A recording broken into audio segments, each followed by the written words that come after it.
Hey, everyone, welcome back to my channel. Today, I'm making baked avocado eggs. So let's dive right in. Alright, so here's what you'll need: ripe avocados, fresh eggs, salt, pepper, and any of your favorite toppings like chopped herbs, grated cheese, or a sprinkle of red pepper flakes.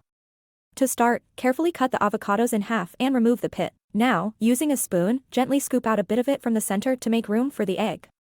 Place the avocados in a baking dish and crack an egg into each avocado half. Time to season. Sprinkle a pinch of salt and pepper over each egg. Alright, our avocados are all dressed up and ready for the oven. Pop them in at 375 degrees Fahrenheit 190 degrees Celsius for about 12 to 15 minutes. This should give you eggs with set whites and slightly runny yolks. If you prefer your yolks more well done, just bake them a bit longer. You can sprinkle some chopped herbs like chives or parsley, or go for a bit of grated cheese. And there we have it, our beautifully baked avocado eggs. If you enjoyed this recipe, don't forget to like and subscribe for more tasty ideas.